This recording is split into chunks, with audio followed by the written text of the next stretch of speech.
evening.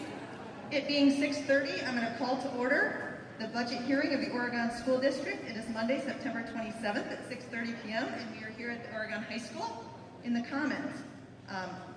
My name is Krista Flanagan and I am the president of the Oregon School Board, and this is the annual meeting of the Oregon School District pursuant to Wisconsin Statute Section 120.08. This meeting is prescribed by state law and electors are invited to attend. As electors, we have special powers reserved to us as a body, and these powers are outlined in state statute. This meeting will be conducted according to the rules of parliamentary procedure. We have an agenda for the meeting, and that will be our guide. There are sample motions in the orange annual meeting handout, which is available on the table back there. Before proceeding to item 2 on the agenda, I'd like to introduce the members of the Oregon School District Board of Education. Troy Pankratz, Tim LeBrun, Anna Buzak, Heather Garrison, and Kevin Merring, and Dr. Mary Lakuta. Thank you. We will begin with the budget hearing pursuant to Wisconsin Statute Section 65.90.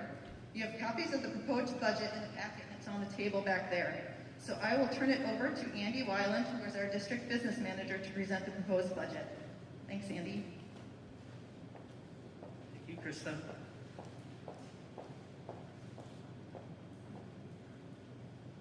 So first thing we like to do is start to just say to everyone that we audited our books from last fiscal year.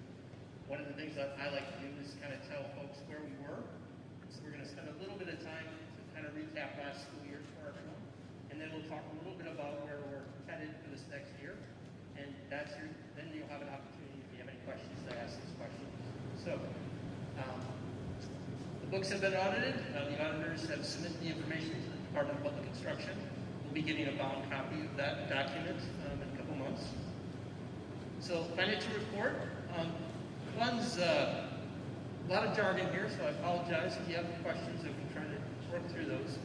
But Fund 10 and 27 are the main two funds for the school district. Fund 10 runs the majority of operations in the school district. Fund 27 is related to special education. So we combine those because those two funds and an additional fund make up our operation funds, which are restricted underneath the revenue cap, the revenue limitation of the state of Wisconsin. So we want to report on how they did. So we look at the original budget. Last year, for those funds, was about $56.4 million. Actually, we were a little bit on the revenue side. We were a little bit over that. We exceeded it by 1.2%, very close to where we intended to be.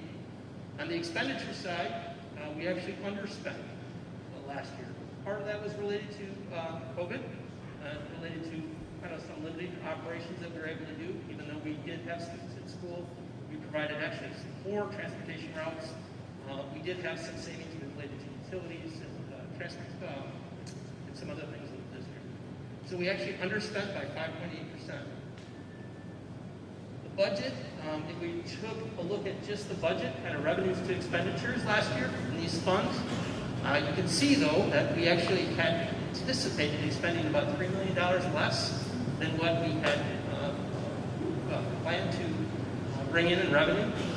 And that was related to one-time expenses, related to departmental carryovers, school carryovers, and then last year we had a $1.5 million allocation that we had saved from 2 years ago when we saved money related to operations because we had suspended on-site public education, even though we were doing online education.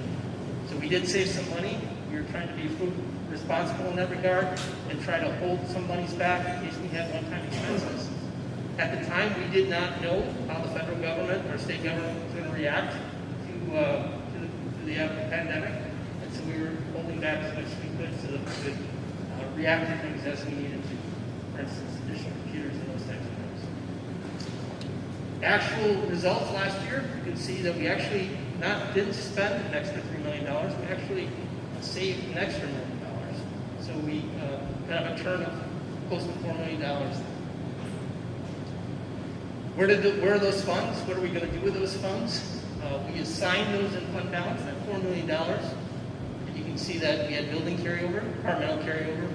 The director of instruction was department, but large, so we broke it out.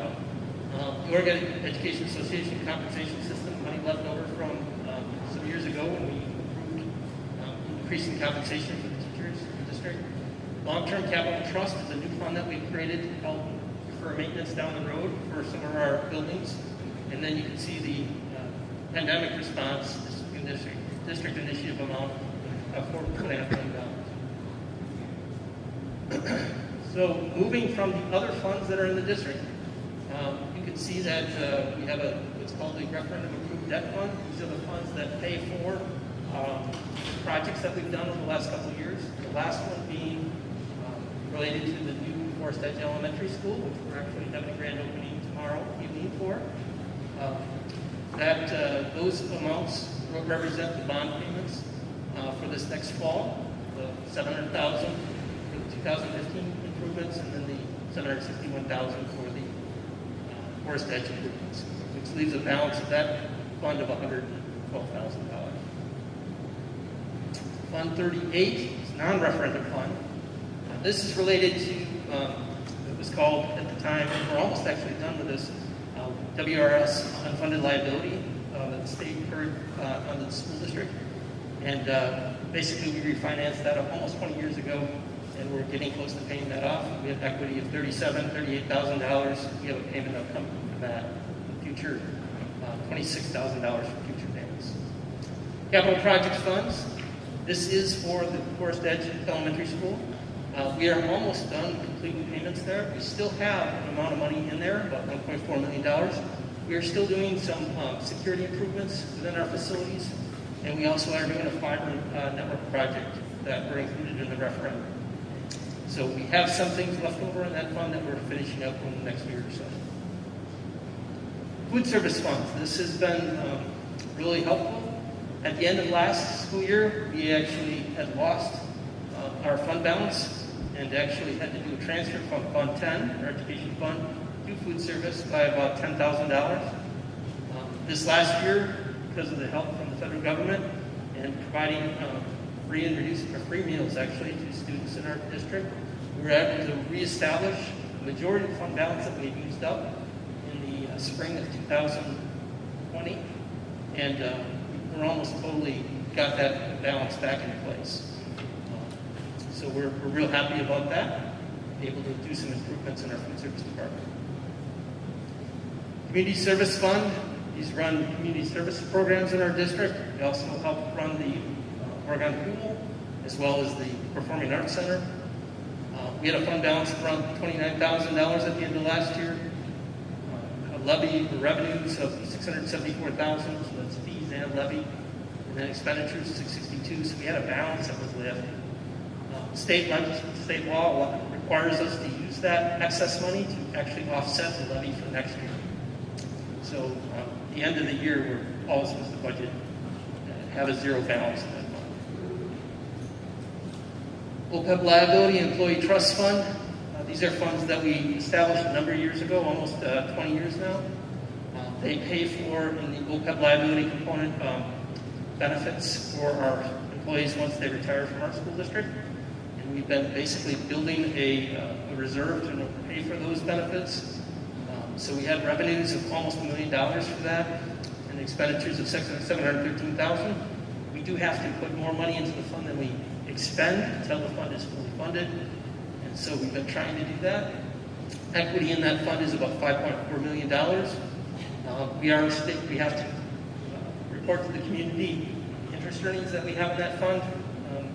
We looked at your savings books, all savings accounts in the banks. Interest revenue right now is pretty anemic, but we made about $4,000, which was a lot, and then we managed that through a series of investment returns that are very, very conservative. And we're required to state that in a public meeting. OPEB liability, this is a lot of numbers. I'm going to bore everybody with them. I would just pop to the bottom where it says we still have about a $2.4 million liability. So even though we have $5.5 million in assets, we still do have a liability out there, but we've been working on that for some years. We actually started with about a $10 million liability, and we've been able to bring that down quite a bit.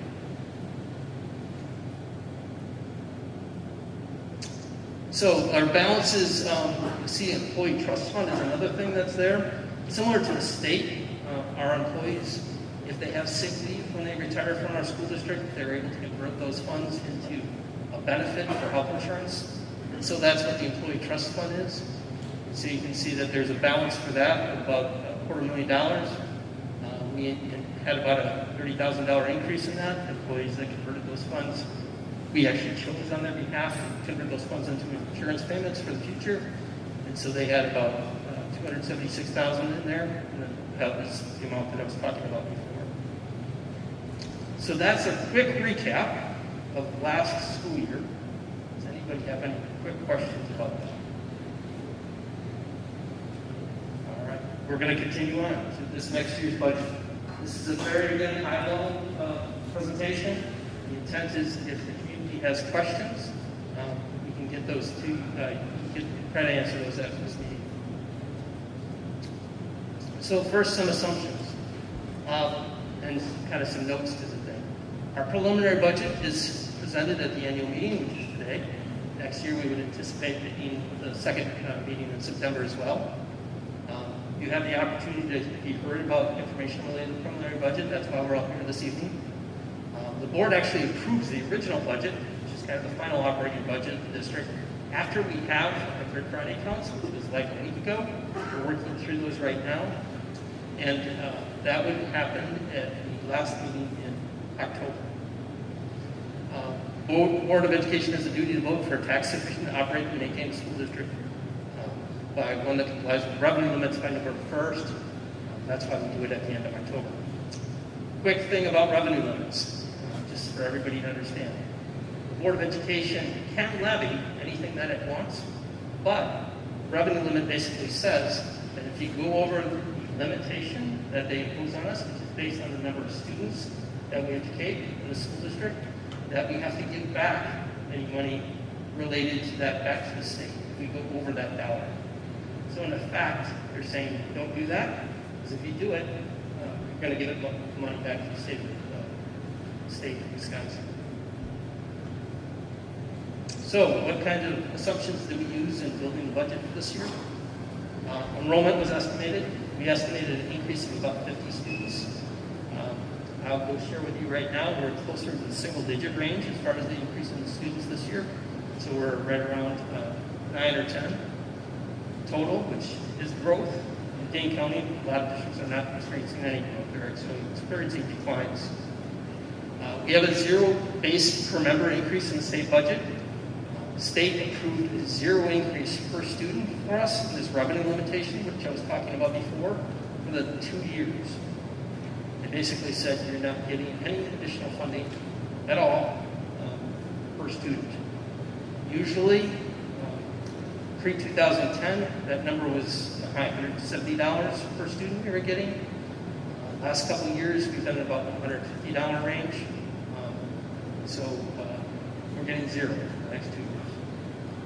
The rationale from the legislature is we're getting a bunch of influx of federal money. We have gotten some federal money, but not a huge amount. $742 per pupil in categorical aid, that is the same amount that we've gotten last year. There was no increase in that. Our July 1st state aid estimate, the state of Wisconsin is required to give an estimate on our state aid to us on July 1st. We have received that. State aid, the impact of that is basically it helps set the level, which we'll be talking about in just a second. Special education aid proration, when we spend money for certain purposes to help educate students with special needs, we receive about 28.5% back on that. That proration has been increasing a little bit, but it was intended to be much higher than it is right now. And it's been decreasing for decades. This last year or two, it's gone up a touch. Equalized value estimate is increased, projected at 7%. You've been getting assessed value notices at your homes. You've noticed that home prices have been increasing. So this is based on a 7% estimate. That just impacts what the levy rate is. And this last note I've been sharing with our Board of Education for several months. We've governor in July announced that he was going to provide us about $125 per student additional for this next year out of federal funding that he received. We haven't heard anything about that, but we have that budgeted at this moment. So if that would disappear or anything like that, that would have an impact on us. It is a one-time funding source for us. So next year it is not anticipated. Where does our revenue come from in the school district of Oregon?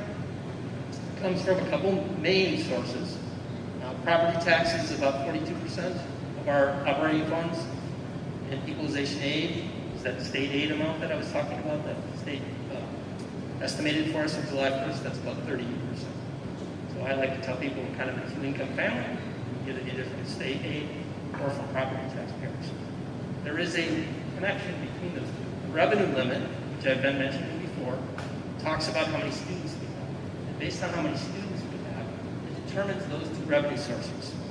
So, and then what determines the revenue amount and where it comes from is how much property value per student we have in our district. So districts that have more property value per student get more property tax money and less state aid. Districts that have less property value per student receive more state aid and less property taxes. So the number of students really determines our funding. Major revenues in our school district, kind of already went over this. Property taxes and equalization aid. The revenue limit, which I've referred to several times this evening, is a 3-year average. So we had projected a 15 FTE increase, probably closer to a 3 or 4, based on our preliminary numbers that we'll be finalizing this Friday. And again, 0 member increase per student. Per pupil aid is an increase of 0. That's that $752 amount, that categorical aid I mentioned before, again, is a 0. Open enrollment increase. We did see an increase in this. This is kind of interesting. Open enrollment is students moving between different districts. And they actually did give us $36 in additional funding for students who are regular education or students with special needs.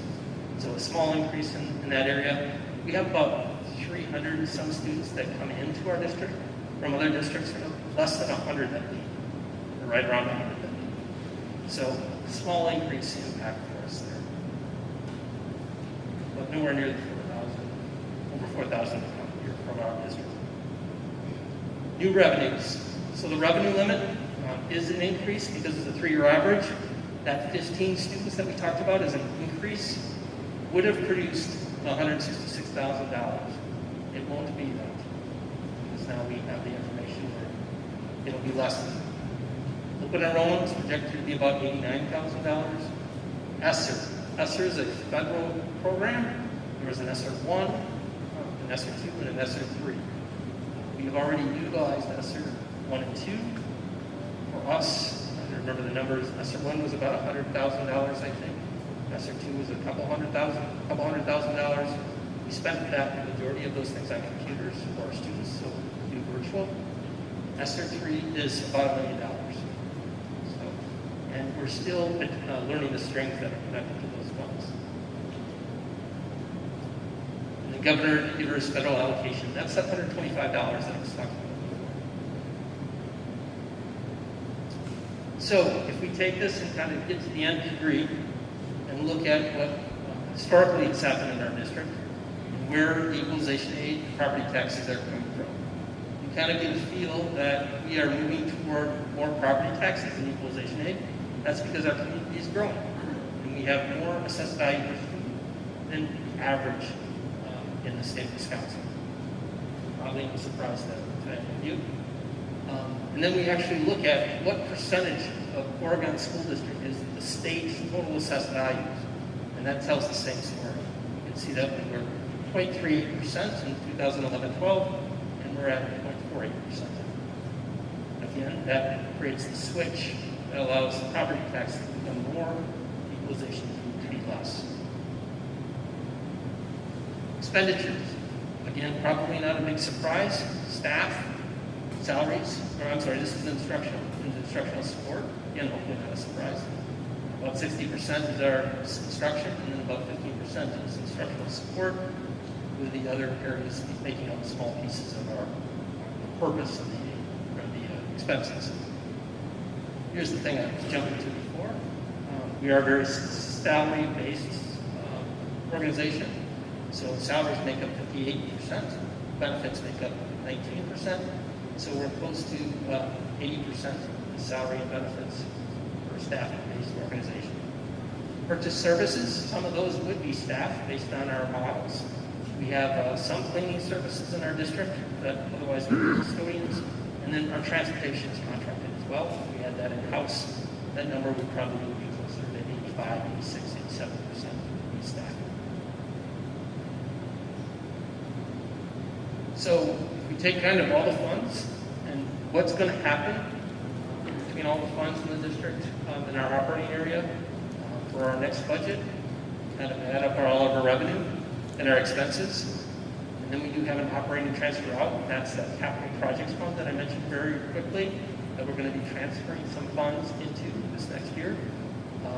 We have an decrease in our operational fund balance of about $3.9 million. That's planned. We had anticipated that. It's not cause for alarm. Most of it is carryover, and then our non-referendum debt fund is just kind of a rounding error with some of our bond payments. So total decrease is $3.9 million. Our referendum, just to go over that fund real quick. For the most part, we've set our referendum fund that paid for the addition that you're sitting in tonight, as well as Forest Edge, at around $6.25 million. And you can see that continues until 2038. We will levy a total of 6.25 this year, and again, that's pretty stagnant for the rest of the year. Food service fund. Food service, for those of you who don't know, is kind of a business fund of the school district. The revenues that it produces pay for their expenses. Property taxes don't really pay for food service.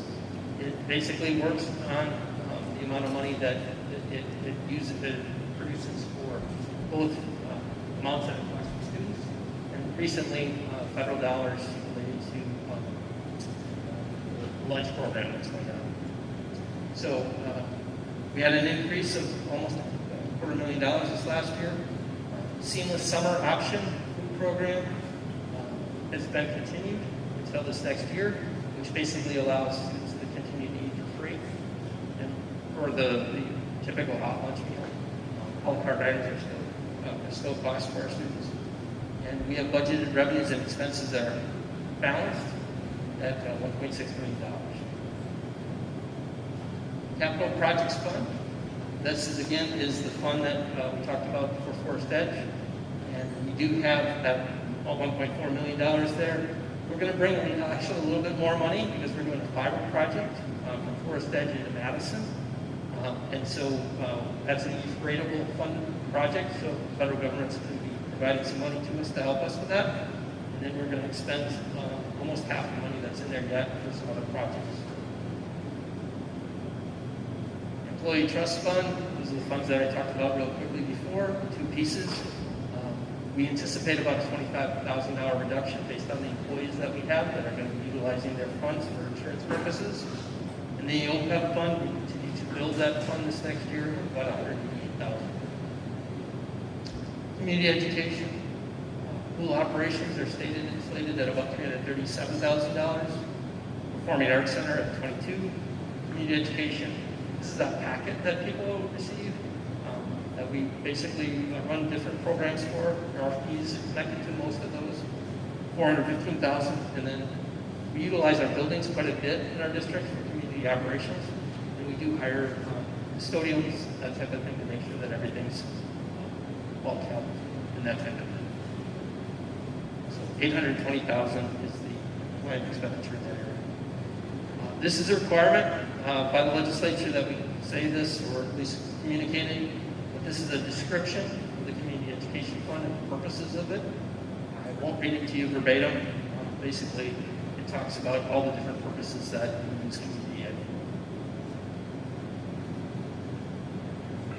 Our tax calculation for this next year is $30,806,992. It's made up of those four components. operation, which is our general fund, special education fund, and our non-referendum fund. Our non-referendum is right below that, I'm sorry. Operation is the special education and general fund. A referendum approved debt, we talked about that just a second ago, it was $6.2 million. And community services, the levy to fund that operation, those three components, it's about $580,000. So how does that compare to last year? Real quickly, you can see our equalized and assessed values have been going up fairly steadily here, in the neighborhood of 4 to 7, 8% over the last 7, 8 years. Our mill rate has been going down fairly significantly, and our tax levy, what's interesting, is actually to go down this year. That's preliminary because our revenue cap number will be less than what we anticipated. I talked about that 15 average FTE, full-time equivalency, being closer to probably 5. That number will actually be less. So 30,806. I could see it being 30,600,000, or a little bit less than that actually.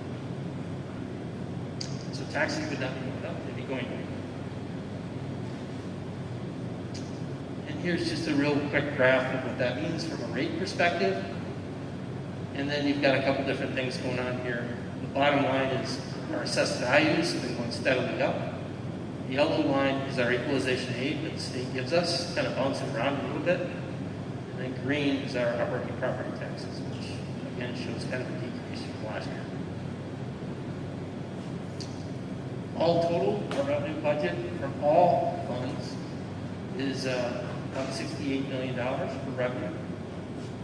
Our property taxes, fees, grants, those types of things. Our expenditure budget is a little bit larger than that, $72.5. That's because of those funds that we set aside, that $3.8, $3.9 million. A lot of different things happening within all these funds that make up that difference. So, come see me before, which the majority of you probably have not, but this is my favorite sheet because on one piece of paper we can tell you what's going on with all the different funds within the school district, which there are a few. We start with our fund balances, which I kind of reported about a little while ago, where we started the year. Bring in our revenues, minus our expenditures. Some of the funds have transfers in them. The majority of Fund 10 is, a good portion of Fund 10 needs to go to Fund 27 because by law, the Special Education Fund has to have a zero balance at the end of the year. And then the other transfer is this long-term capital improvement project, which we started this last year. So that is a quick recap of what we anticipate doing for this next year. If people have questions, I think Kristen's going to help them with that. Thank you, Andy. So we do have people that wanted to register to speak, either comments or questions for Andy. So what I'm going to do is I'm going to go down the list, and then once we're done, if anyone else has questions, you can raise your hand and I'll call on you. So first, and you don't have to speak if you registered and you now don't want to speak, you don't have to. So first is Troy Pankratz. Thank you, Krista, and thank you, Andy, for that presentation. I just wanted to highlight a couple of things, I guess, that stood out to me as a board member and a person who's been following district finances for probably close to 20 years. So, number one is, in an unprecedented year last year, we saved over $1 million in expenditures, and really want to put a shout out to our educators who just did a tremendous job last year running dual models, and we realized we asked an incredible amount of you all, and you delivered. So thank you. Thank you deeply for that. And I also just want to point out, I think that $1 million in savings in the year that we had really says a lot about how we manage our district's finances. Secondly, Andy talked about our state budget, and just want to highlight that the state is really projecting a 0% increase in student funding for the next 2 years. They have, however, given us federal dollars, but those are one-time dollars, and that doesn't really help us in the long term. We staff our district, we hire staff for the long term, and that one-time money, while it helps, it doesn't allow us to plan in the long term. Andy mentioned we're a dual income family, so aside from the state money, we have our property taxes.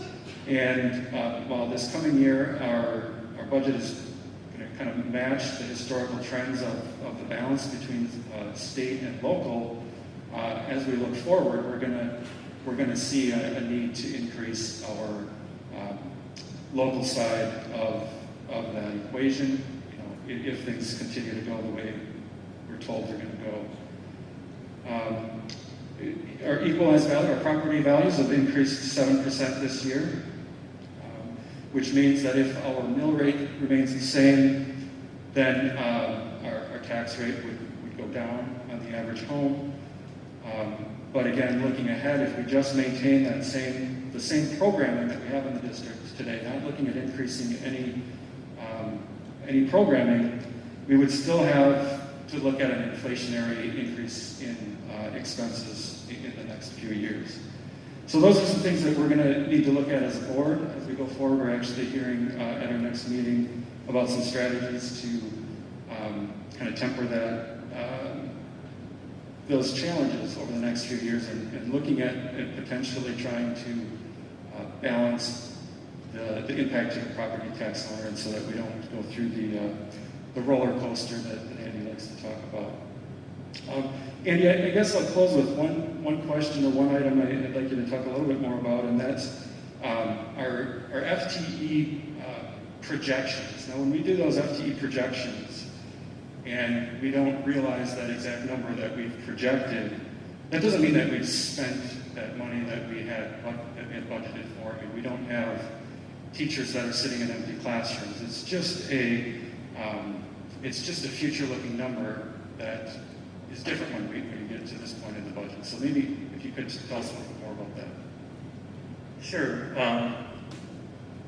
The 15 FTEs that we had anticipated represented about an increase of close to 50 students. We have 13 grades, actually 14 if you include 4K. So those students don't distribute themselves perfectly into one school, one section where teachers easily influence. They distribute themselves all over the school district. And so, yeah, we don't have any classrooms that are empty or anything like that.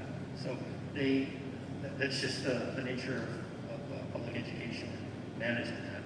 I also mentioned, since we were talking about students, I didn't mention in the presentation, we are up a little bit in students, like I said, about single digits from a resident count. But one of the things that we are down, because I anticipated that we would have about 50 new students this last year, and we're only up about 10, so that has a negative impact on our budget. But one of the things that we did notice as we were going through this student coding process that we go through every year, is that our open enrolled out students, I had mentioned they're about 100 out, 300 in, they're actually down from last year, about 35 students.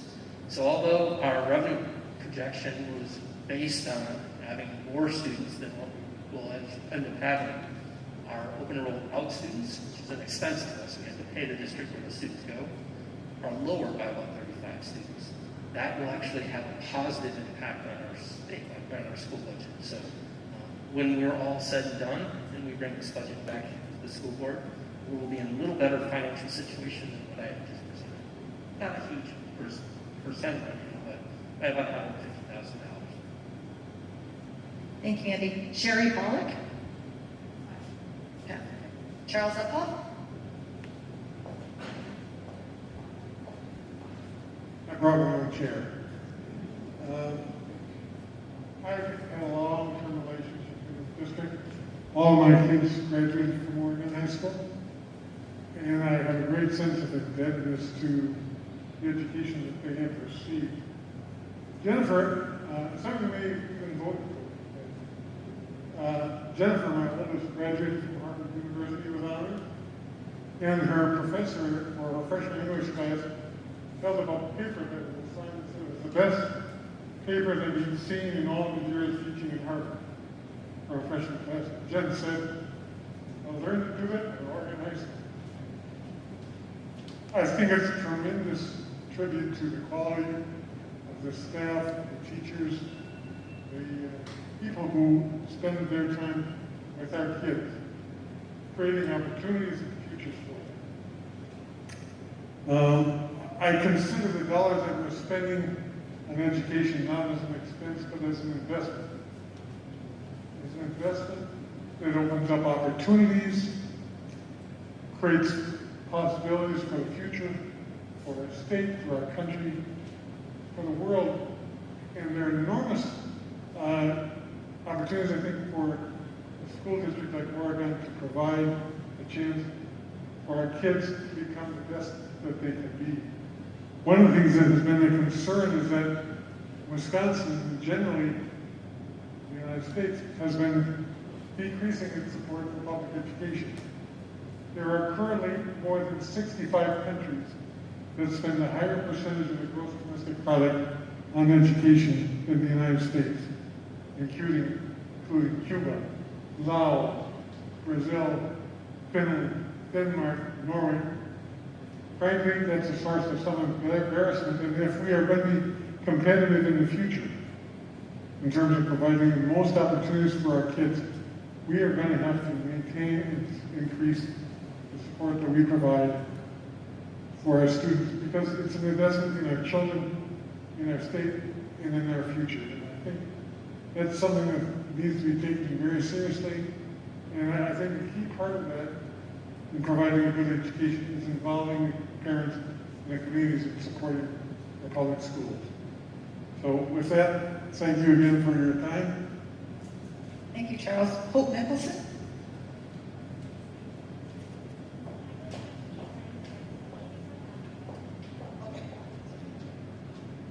Amelia McConnell.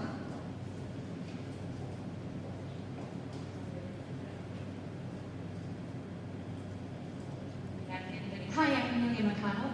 I am a resident taxpayer in the district and have 2 kids at OMS, so first shout out to OMS educators if there are any in the room. I am also a school secretary for Verona Area School District. I'm a former educator, but I use most of my skills in the office setting, welcoming, greeting, establishing support as families and you lovely folks would maybe enter the room. And one really cool thing that my school district on the whole tackled this past spring, every bus driver, every custodian, every educator of every shape and size partnered with the Nehemiah organization to take a training. And it was really cool to see some elements of history that I had never learned before. And the cool thing about it was that it was for all of us, and the impact that it's had since the spring has been incredibly eye-opening. And so I'm just asking a question. I recognize that this question is just for today. I'm potentially a full year in advance of when anything like this could even be discussed. But this is legitimately my first school board meeting where I've asked a question, so it's kind of exciting for me to be standing here. But I'm just wondering if what part of special funds or instruction or instructional support could be for professional development to partner with some of our local entities like that. And if so, how to begin that discussion, because I know as a parent how much it meant to me to see what direction OMS specifically has been going in with some of their support for kids for anti-bullying in that direction the past 2 years since we've been residents. So I wonder if this is in that same vein, and again, thank you for letting me ask. Do you want to answer that, Andy, or Leslie?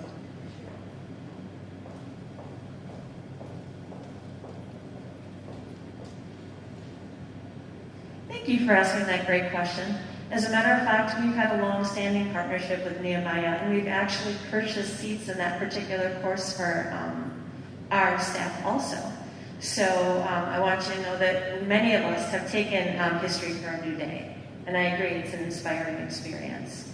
And so that is a part of our professional development plan, or has been, partnerships with organizations who can help us to move our thinking and move our organization forward in service of all kids. So yes, we do, and actually we consider Nehemiah to be a great partner. Thanks, Dr. Bergstrom. Karen Davidson.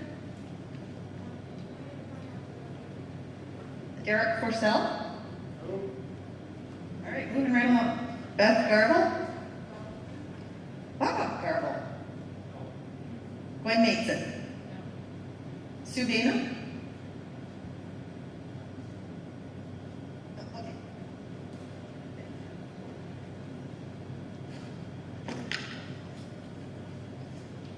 Jen Lockdown,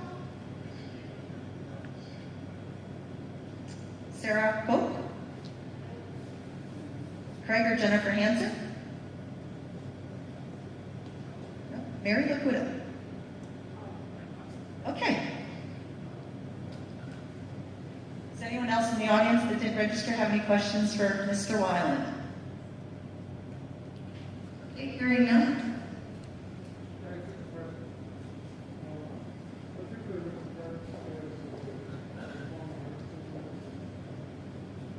And if you can tell me a little bit, just to bring it up to date in terms of where we are with regard to the Performing Arts Center, how that's doing. I mean, one of the things that really struck me is the importance of arts as a part of the educational program at Oregon High School. My wife and I took kids on a tour with the Oregon High School choir to St. Louis and spent the night on the gym floor at Milligan University on sleep entrances without air entrances. And one of the students, when asked what they were learning in school, said something that really struck me. He said, you know, theater and music are the only places in school where I've begun to learn what it means to be human.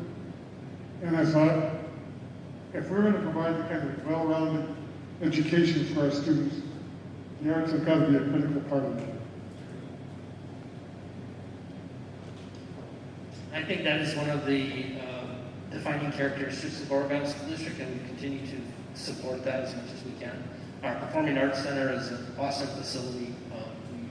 We have a new director, it's probably been here 4 years or so now, where we've made investments in the sound system.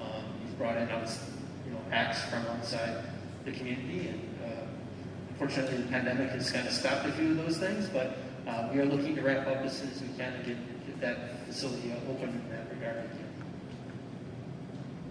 All right, let's give a round of applause to Mr. Weiland. Thank you very much, Amy.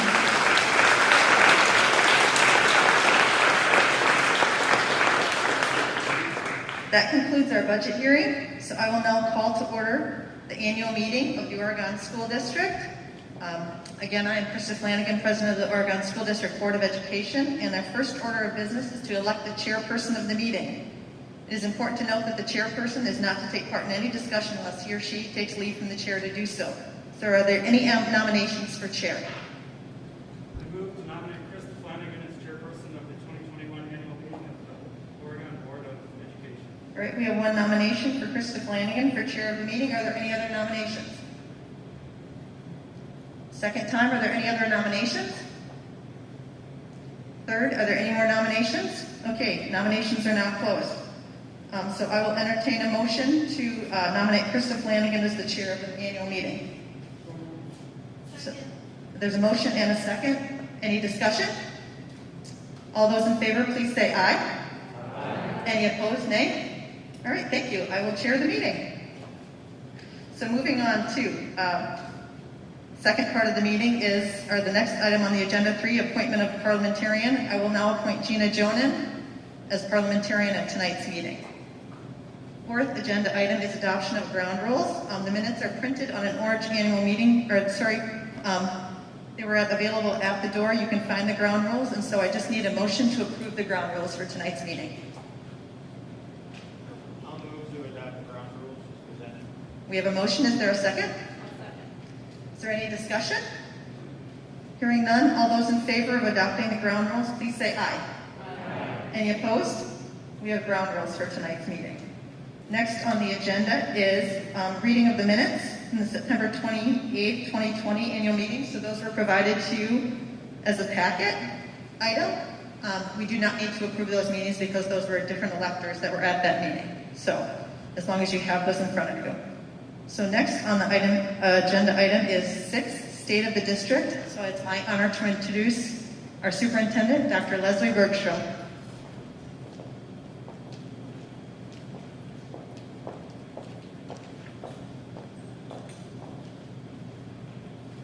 Good evening, everyone. It's very nice to be here today and to see so many people who are so invested in our students and their futures and the connection to our community. So thank you all very much for being here.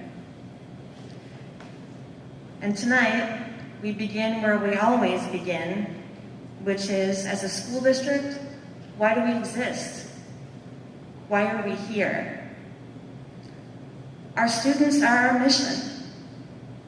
Helping our students acquire the skills, the knowledge, the attitude to achieve their individual potential, that's just a portion of our mission, but that really does sum it up.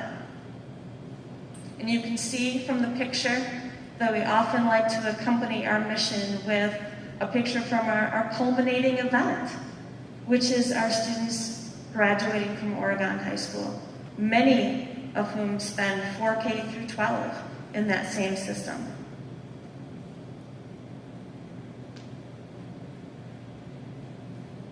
Sorry, I'm going to go back to our values. What we do for our learners, our mission, what we accomplish for our mission is, or are, supported by our values. We know that the pandemic has certainly given us an opportunity to test our values.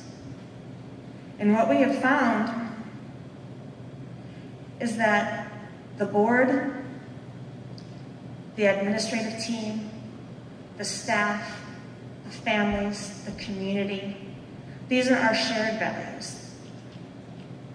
And together, working in service of our students, driven by these values, that's where we've been able to come through a very challenging time in a much better position than some other places. Because these are the things that we share.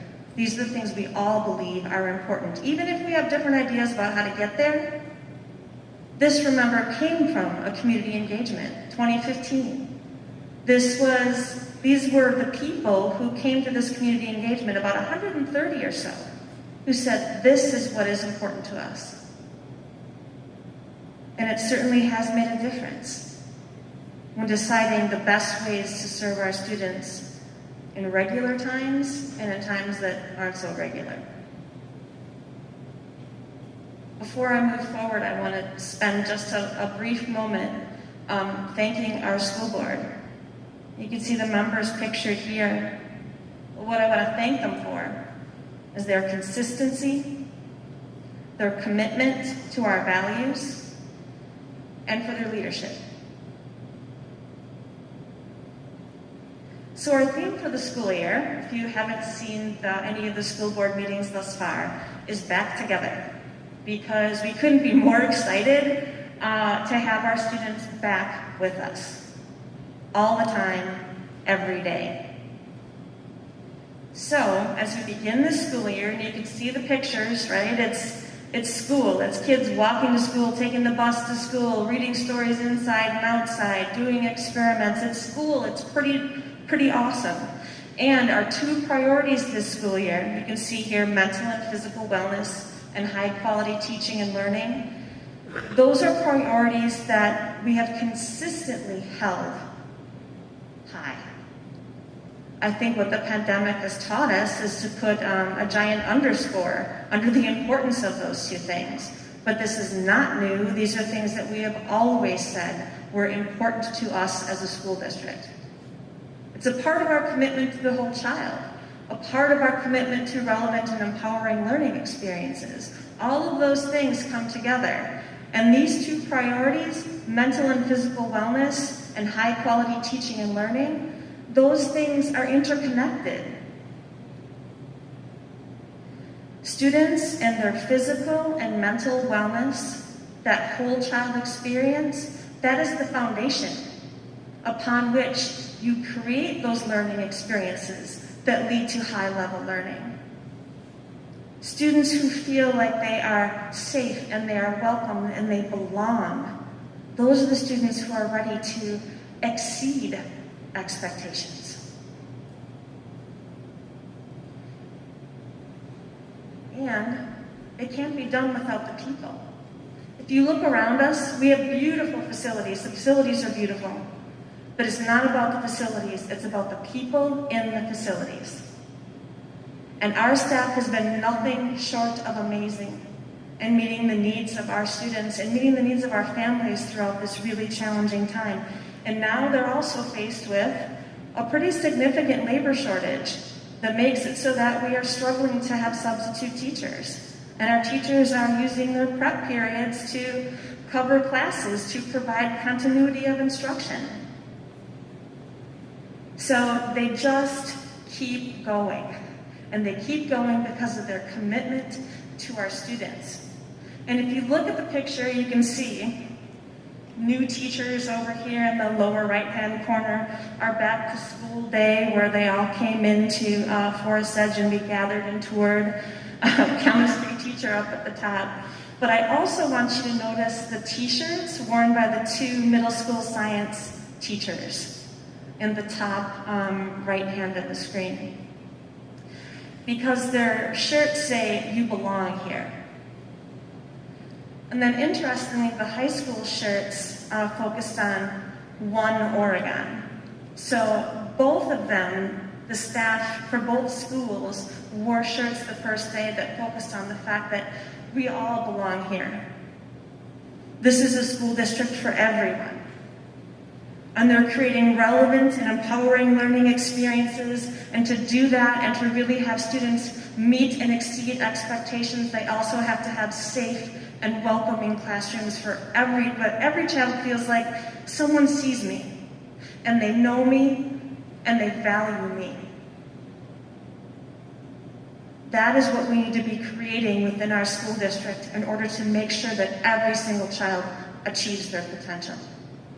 And our staff is wonderful at it. That's also a really important part of our work towards creating a more educationally equitable environment for our students. And as I said, beautiful facilities that are an excellent symbol of how much our community supports our students. Our community has been amazing to the school district and to the students and families served. And Forest Edge is a great example of that, because it's in these facilities that we're able to create those learning experiences that really mean something to our students. And this school, for example, and really the addition that you're sitting in and the one that's down the hall, they're coming from significant amounts of community input. There was community involved in the Population and Growth Task Force, where we were looking at how we were growing and what decisions we needed to make to accommodate that growth. Our teachers were a part of the design team that put Forest Edge together, not taking anything away from the wonderful architects, but the teachers are the ones who told the architects, this is how we need to use these buildings in service of our learners, and they designed it around that input. So our facilities that serve as the place where really the magic happens for our students, much of that is due to the input and the support from our community. Another example of a facility that could lead to some really outstanding learning experiences for our students is our recent acquisition of Worth Woods, which is a parcel of old growth forest behind Forest Edge. And that will eventually become an outdoor classroom for students throughout the entire school district. And once again, that's something that's in service not only of the relevant and empowering learning experiences, but also of the whole child, right? Outdoor learning, where they are really having a better understanding of environmental sustainability through what they're doing outside. And I think what's really exciting is sustainability, environmental education is something that has been very supported by our community, and consequently is a priority, or is reflected as a priority for our board. And then all of this happens because we have such great partners. Our families are our first partners, right? Our families are the ones we work with most closely to ensure every child gets what they need. But beyond that, we have local businesses who employ our students. We have community members who mentor our students. We have organizations such as Friends of Oregon School District that put together programs to support opportunities for our students. And then in the picture that's down here at the bottom corner, you can see the last time there were a lot of people in this room in service of education, and that was one of the focus groups that was held for Portrait of a Graduate. Because as we look forward, we know how important it is that we're continuing to reflect the values of our community and service of our students. And when you think about Portrait of a Graduate, what do we as a community want for our graduates? What do we want to know that they know when they walk across the stage in their orange and black at the end of their experience here? Because it's not just the credits they earn, but we know academic competency is extraordinarily important. But what else?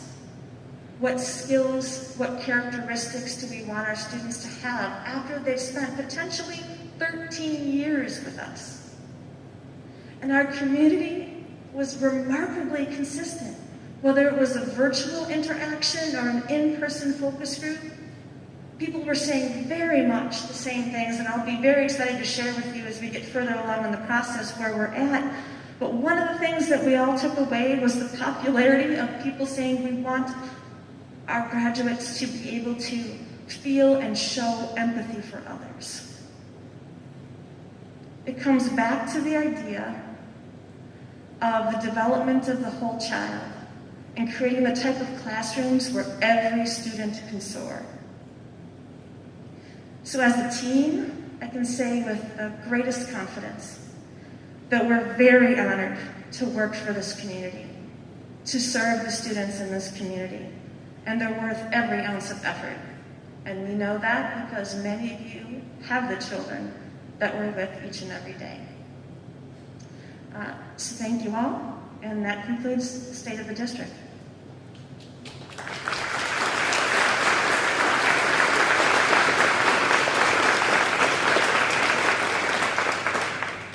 Thank you, Dr. Bergstrom. Now we'll move on to item 7 on the agenda, which is old business, which we have none. So moving right along to item 8, which is new business, and A is resolution adoption of a tax levy. So at this annual meeting, we do need to adopt the tax levy, so I will entertain a motion to do so.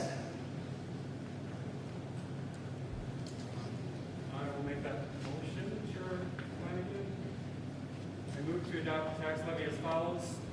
Irrepealable debt retirement levy of $6,246,219. Current operation and other fund levy, $24,559,873, for a total levy of $30,806,092. All right, we have a motion from Mr. Pankratz. Is there a second? With a second, is there any discussion on the tax levy motion? Hearing none, all those in favor, please say aye. Aye. Any opposed? Motion carries. We have adopted tax levy. Next item is Resolution B, which is adoption of school board salaries for 2021-2022. I will entertain a motion.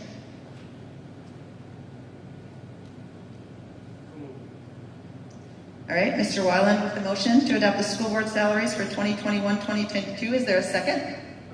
Second from Mr. Uphoff. Is there any discussion? Hearing none, all those in favor, please say aye. Aye. Any opposed? Motion carries, and members of the school board will abstain from that motion. So if that can be noted in the minutes, that would be great. Thank you, Ms. Heitz. All right, moving on to item C, set date and hour for the 2022 annual meeting. The district does recommend that it's the 4th Monday in September, which it traditionally has been for 2022, and that would be at 6:30 p.m. So that would be September 26th, 2022. So I will entertain a motion to that effect. Ms. Pollack with the motion. Is there a second? All right, I have a second. Any discussion? Hearing none, all those in favor, please say aye. Aye. Any opposed?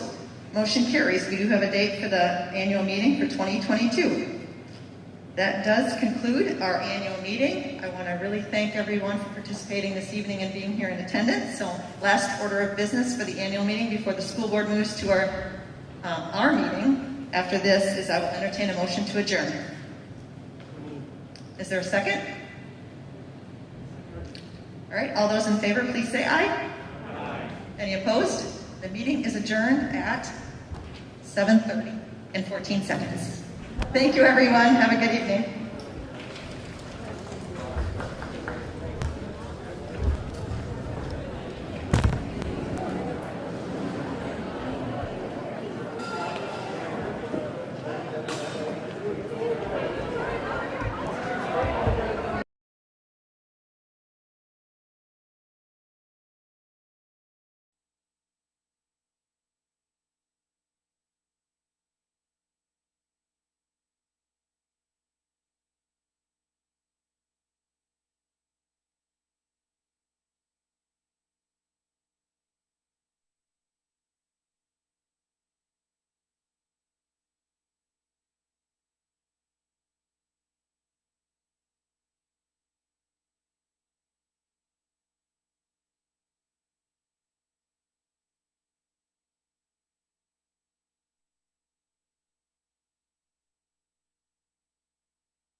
This will turn red. Okay.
All right, it being 7:43, I'm going to call to order a meeting of the Oregon School District Board of Education. It is Monday, September 27th.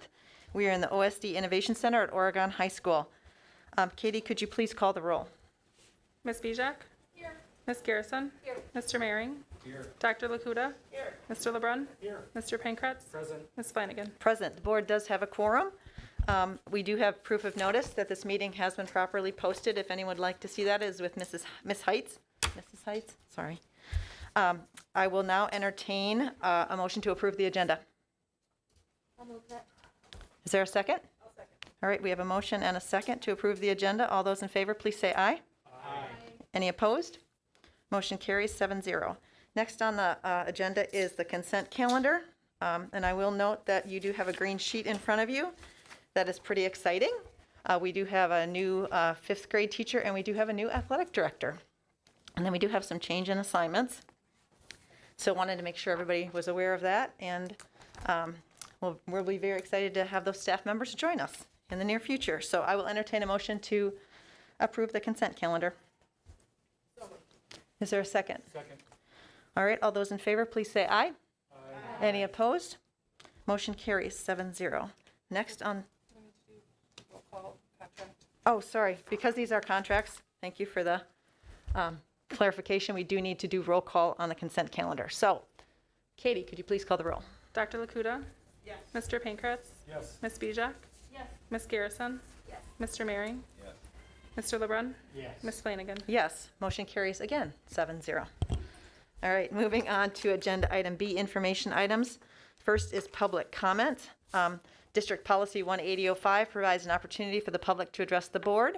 We value the public comment period and feedback from our stakeholders. To comply with open meetings law and to ensure consistency, public comment will have the following parameters. Speakers will have 3 minutes in which to make their comments. The board will not comment or after each speaker and will reserve discussion to any items on the agenda, and speakers are welcome to stay for the rest of the meeting. And then the next steps following public comment may include referral to the appropriate administrator for follow-up with the speaker or placement of the matter on a future agenda item. So we do have one person that has registered to speak.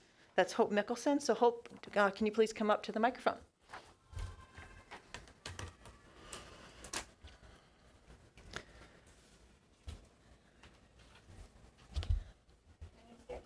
No.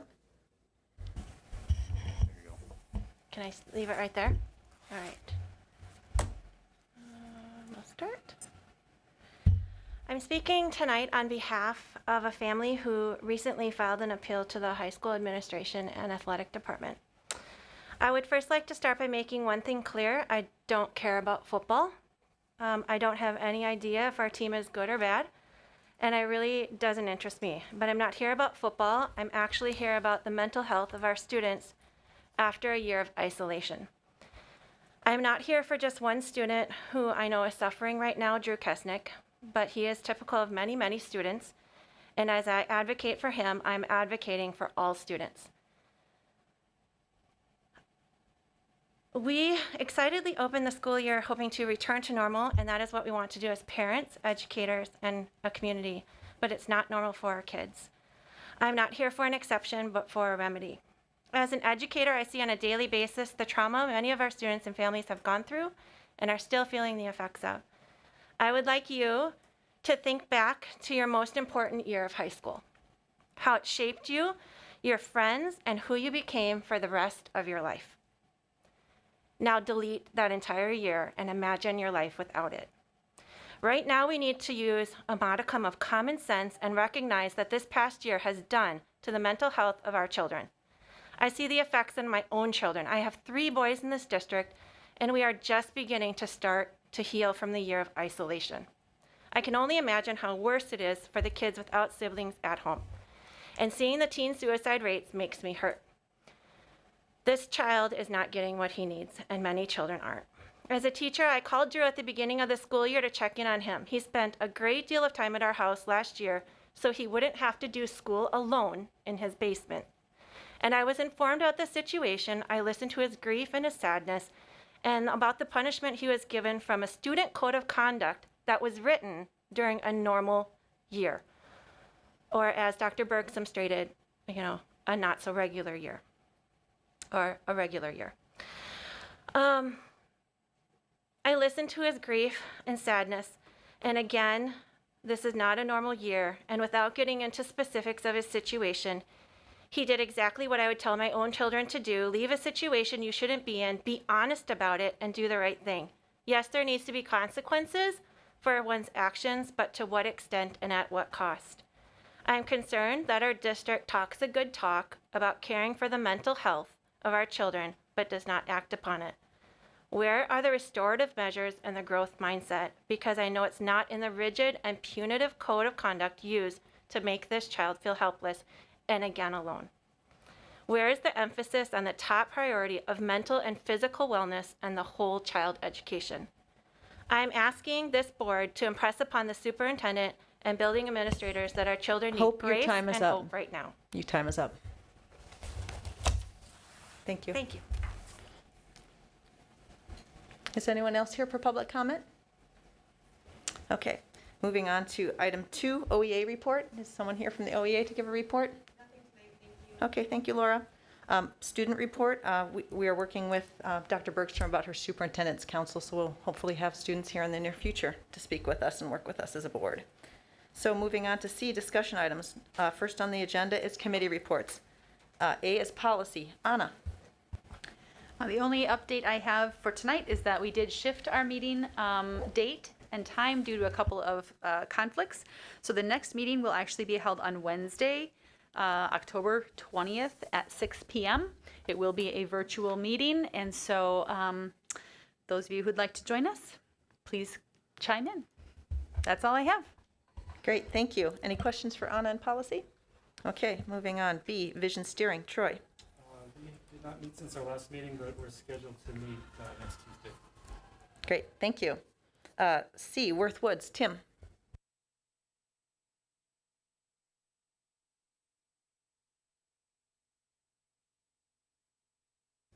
Great, thank you. So moving on to discussion item 2, which is discussion on possible levy management strategies. I'm going to turn that over to Mr. Weiland. Thank you. As we talked about at our last meeting, we were trying to figure out ways to look at creating a better financial situation for ourselves from a strategic sense. And one of the things that was noted is that actually this evening is that the levy is actually projected to go down at this time.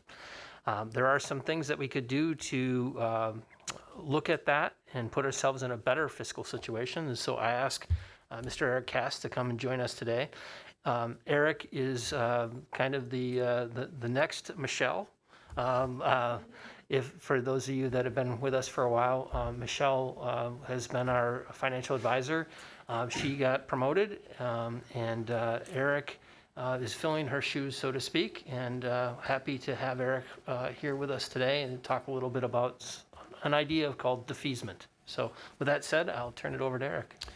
Thank you, and I probably can't fill Michelle's shoes. She's really good at her job. So again, Eric Cass, Director of Public Finance from PMA Securities. Appreciate the opportunity and the time this evening. So the information that you have in front of you and that I'm going to walk through, we've been working with Andy over the last couple of months to try to look at a little bit of smoothing out the levy and show you a couple of different strategies as you work towards finalizing your levy here by November 15th. I want you to have some information so you can make an educated decision on what that might look like. So a little bit about a background related to that. So you have outstanding debt in Fund 39, and I think this fits very nicely to following your annual meeting because I think you just got a lot of information as it relates to your outstanding debt, your principal and interest, and stuff like that. So under Wisconsin law, you levy a tax to repay the bonds or the debt associated with the two outstanding issues, one from 2015 and one from 2019. Currently, as it says up there, it's a little bit under 84 million of principal outstanding. So under state law, you can technically levy up to and including all outstanding principal and interest. None of the scenarios that we're here to show you levy the 84 million or anything close to that. Just gives you a frame of context of what you're allowed to do as a school board as you make these decisions.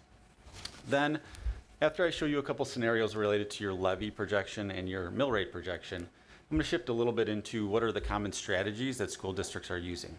The Oregon School District is not the only district contemplating this. It's actually been heavily used over the last couple of years as districts have seen their mill rate and their levy kind of go up and down as the legislature gives more money in equalization aid, as your property values increase, as they go down, maybe a TID comes back on that allows you to have some flexibility in how you manage your levy. So the two main ways of going about using those are prepayment of debt, which unfortunately you don't have access to. Your 2015 bonds will first be callable or prepayable without penalty on March 1st of 2025. Your second issue is March 1st of 2028. So a little bit out there, but again, something to keep in mind because at some point those bonds will be callable or prepayable. What Andy alluded to is the second strategy, which is very common, which is called defeasance. And I'll explain what that is as we look at some of the strategies.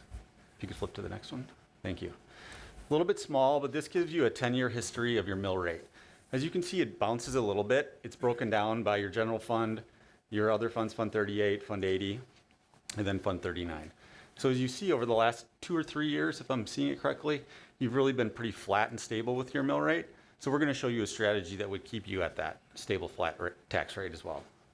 If you look to the next one. So now I'm showing 5 years, and what we're doing here is we're building off of your base. So what Andy showed you in the last annual meeting was a total levy of $30,806,000. Now in this scenario, what we were doing is matching last year's levy. So not the rate, which is something different, which takes advantage of increases in property valuations. This is looking at a dollar for dollar match with your levy. As Andy alluded to, your levy is projected to go down. So this would increase your Fund 39 levy by a little over $400,000. It's written at the bottom of that chart to keep your levy exactly the same as what it was last year. Okay, so that would keep it at the $31,207,114. That $400,000 would be the additional levy in Fund 39, which again you're allowed to do because you have outstanding principal and interest. If you flip to the next, what you're looking at here, besides being very small, is an analysis looking at what we call a defeasance. And a defeasance is a legal binding escrow that you would deposit funds in that would sit there and earn interest and also pay interest on an annual basis for a maturity that you would, air quotes, defease, that would then be paid on the call date of 3/1/28 in this scenario. So this is your, on the left, your existing debt schedule related to your 2019 bonds.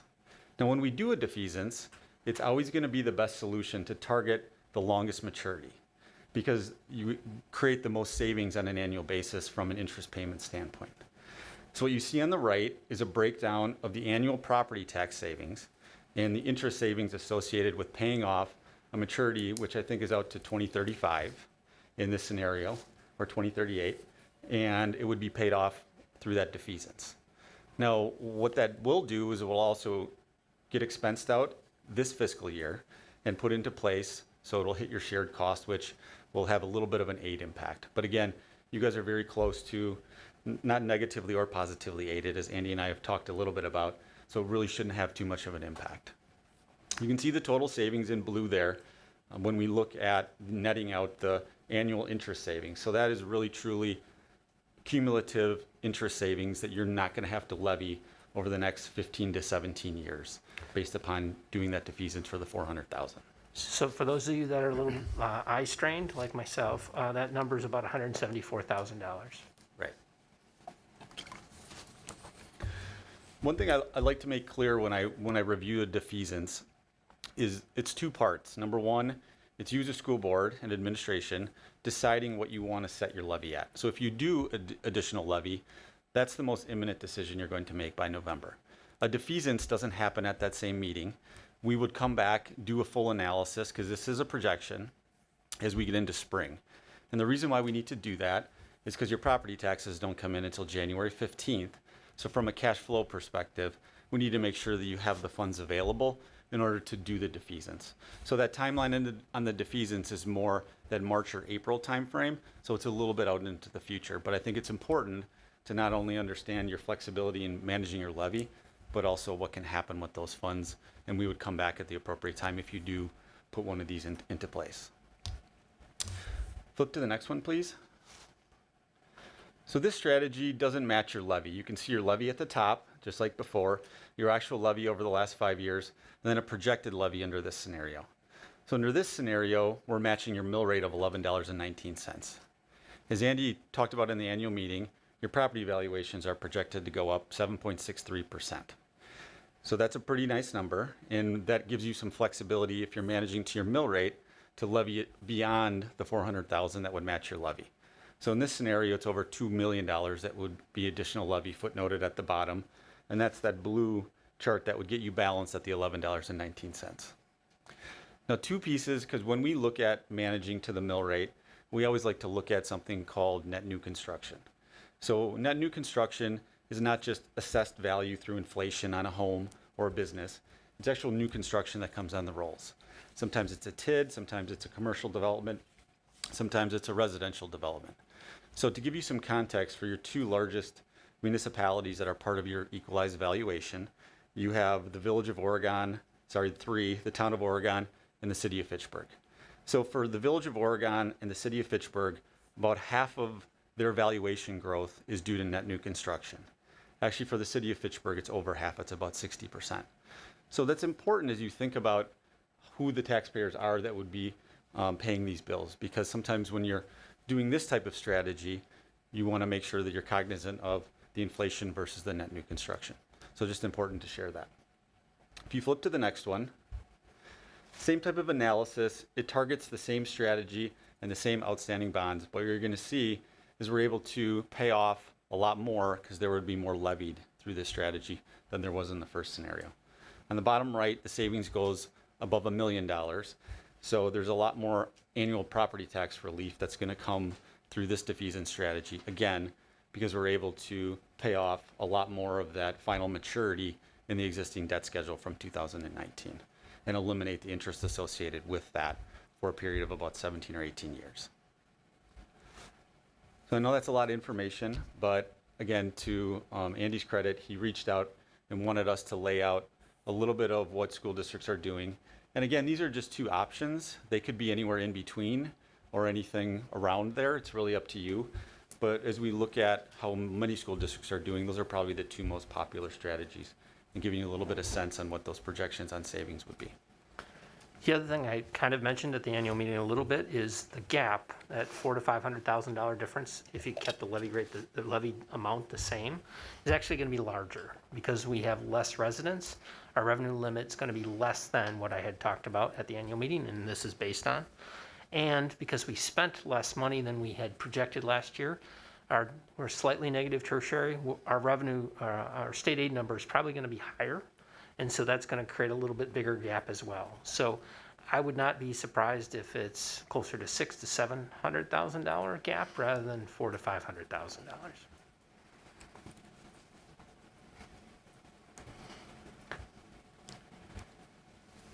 All right, I will open it up for questions. Heather, do you want to start? Go ahead. Guys, good questions. Thanks for being here. First of all, one, I probably should know the answer. After your presentation, but I'm going to ask anyway in a second. I don't think it's but can you really simply tell me between these two options, what is the actual difference and what is the outcome difference for the individual taxpayer or the taxpayer as a whole? I'm not quite following that. I see really nice savings numbers, but I'm not quite clear on what the actual thing is that's happening to me with those numbers. Do you want to jump in on that, or do you want me to? So it's difficult when you talk about an average taxpayer. You know, the experience is so different based on what the person is. If you, for instance, had a lake home that was that got reassessed this last year, the impact that you have would be significantly different, perhaps, than somebody that lives in Oregon and just has a certain amount that is increased.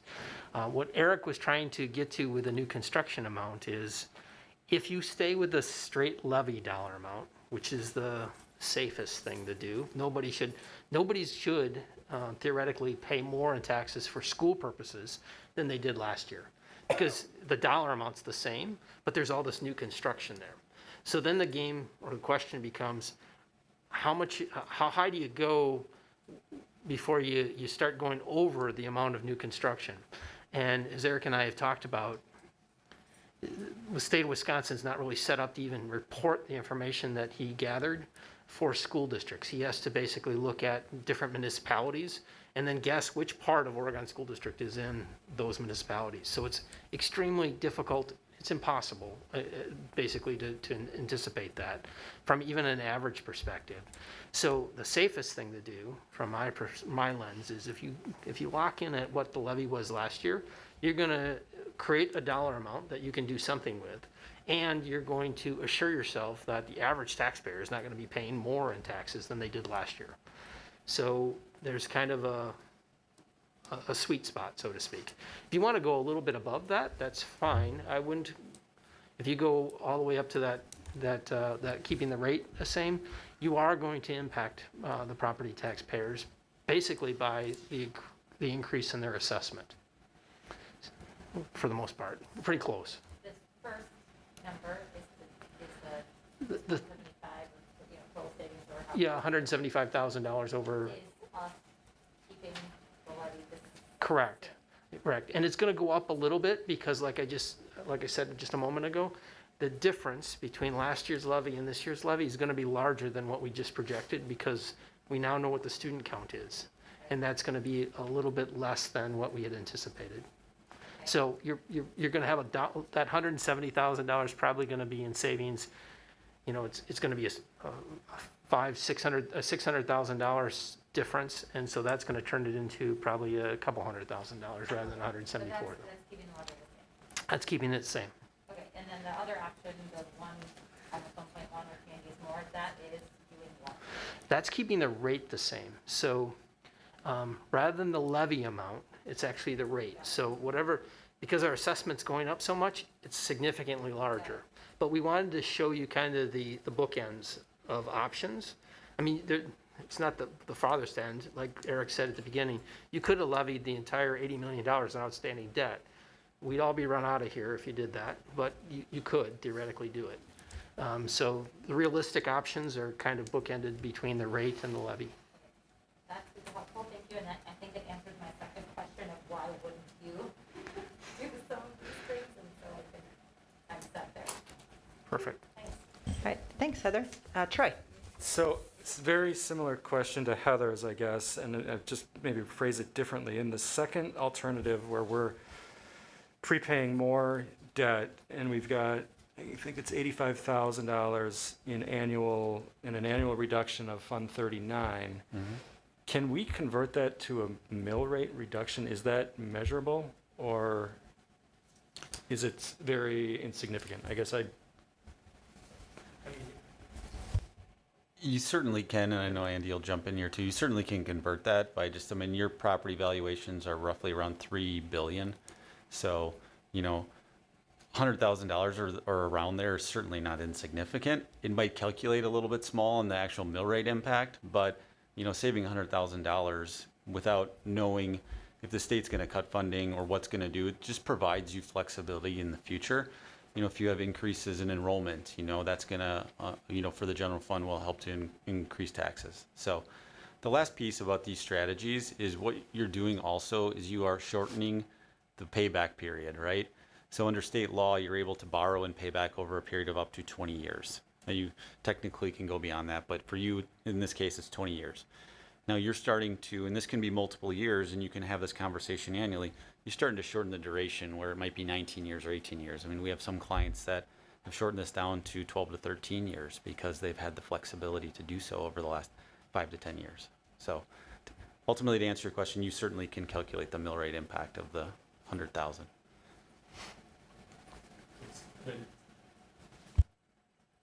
it's likely It's fairly minimal. Yeah, the average taxpayer is not going to notice it too much. Mm-hmm. Okay, that's all for now. Thanks.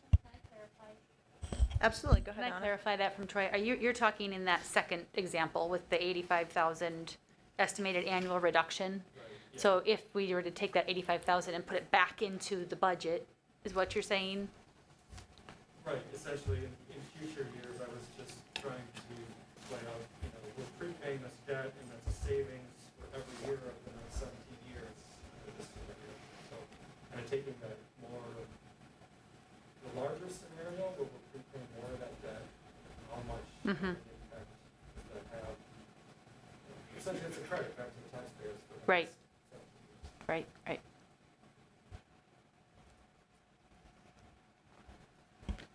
Go ahead, Mary. So are these numbers based on projected new construction or actual new construction? So these numbers are based upon savings calculations. So two things. Your mill rate is based upon the estimate of your equalized value, which is 7.63%. That'll become finalized on Friday the 1st. Today's the 27th. So October 1st, Andy will get the final numbers. So normally they're right around there unless there's some large errors. So that'll become finalized. And then beyond that, I was just simply explaining the net new construction as it relates to your 7.63%. So it is based upon those assumptions, and those are underlying kind of data points within your equalized value projection of 7.63%. So when we are doing those calculations, we are taking that into consideration. If that answers your question. Kind of, yes, but are you projecting the new construction that is planned in that 7.3%? No, so the Department of Revenue certifies your equalized value growth based upon, the reassessments and the inflation growth of properties. And they also separately quantify by municipality. Unfortunately, not by, to Andy's point, school boundaries. Other states do that, but not here. So we take that data by, like, the city of Fitchburg, and when we apply it to the assessed value growth for what we know is within the Oregon School District, and that is an assumption, we see that about 50% of the growth within the city of Fitchburg associated with Oregon, or 60% somewhere around there, is associated with net new construction. Now back to Andy's point, we don't know if it's due to a large development that is outside, as in Verona or Madison. We just don't know that. So we're just doing that based upon assumptions at this point, unfortunately, because we don't have any better data from the state. Right. And then you had mentioned that this process would not be in time for March or April, that it would take longer. Would it be in time for the 2022-23 school year? So ultimately, it is your decision. So it's kind of a two-part decision-making process, so to speak. This, not even this evening, but more imminent is your final certification of your levy. And if you do levy additional, whether it's one of these scenarios or anything in between or outside the boundaries that we're showing this evening, ultimately up to you. Then, if there is additional levy, we would work with Andy, and we wouldn't be able to have a resolution or a recommendation for the board to take action on or surrounding a defeasance until after January 15th, because we have to wait for your property taxes to come in, because otherwise you would not have the cash available, because this is additional levy to set aside to pay off that debt. So that's where, again, we come back in February, March, or April, depending upon Andy's desired timeline and what fits into your board calendar and schedule, to make sure that the cash is available and to fit it into this current fiscal year would really be the ultimate goal. Okay. I think that's all. Thank you. All right, Tim. So a couple of questions. A lot of this discussion began taking place when there was so much uncertainty about the state budget. And there's still uncertainty. And so things could change, and they really could change in either direction, because we've got $125 per student figured into the current budget that was presented, which could go away. And there is a certain amount of state budget that, excess of state budget, that is out there that has been talked about a lot.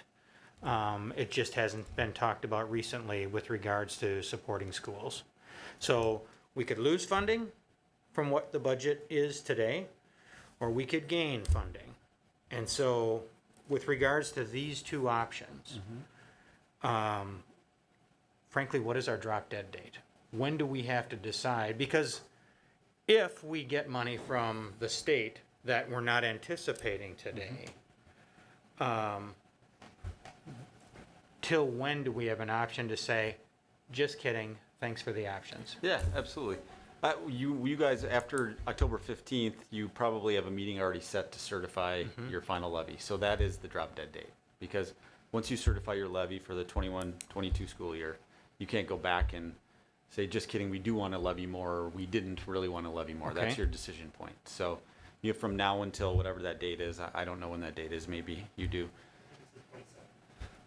Of October? Yep. Okay. I will say it would be cleaner if you did it in mid-October, because we want to prepare our information and that type of thing Second question, a bit unrelated, back to Mary's question. With regards to this new construction. Yeah. The values, this 7% increase in assessed value is based on newly current assessments. But for instance, if a home is under construction today, that is not included. So anything that's under construction today. Right. And if we look around Oregon, for instance, we've got apartment complexes and new neighborhoods going up. None of those are included in the 7% equalized value that these numbers are based on. Right, that'll be next year's or the year after, whenever that property is completed Okay. and coming on the rolls fully. Okay, very good. Yes. 25th of October is a drop dead date. Okay, very good. We Yes, have so our first meeting is October 11th, our second meeting is October 25th. Okay. Last question. We have these bookends, 175,000 and $1 million. Are these net numbers? There's obviously cost. You're here, Eric. Yep. There's cost associated with 175 or $1 million. Yep. Are these net upsides or are these gross? And there's a cost to getting to these numbers. Yeah, they're 100% net, and so there's really only two costs associated with doing a defeasance. There's our fee, which we charge $4,000 to do all of the behind-the-scenes paperwork and get everything calculated. And there's one, not trying to get too technical, but we have to buy the investments on your behalf because the money has to sit in a legally binding escrow invested into treasuries or something called slugs. So doing that work and doing that calculation is our fee. And then we have to pay an escrow agent fee, and that will slide a little bit based upon the final number. So again, to answer your ultimate question, those are net of all costs and everything associated with doing a defeasance for the Oregon School District, again, on those bookends. Okay, great, thank you. That's all I have. Anna, anything more? Yeah, just a couple things that I wanted to sort of just kind of point out is that, part of what we're talking about tonight with either of these options, whether it's we hold the levy value or we hold the mill rate, I want to just clarify that the only way we can do that as a board, or the only way we can use those funds as a board is for debt service. So it's not like we can do this unless we're going to use these funds for something like a defeasance or something along those lines related to debt service. And so I just want to, make sure that we're all having that as a point of clarification on that. But secondly, I know that, to Tim's point, that we're talking also long-term about the potential of our district being faced with even more financial issues. I guess I'll call them that for lack of a better term.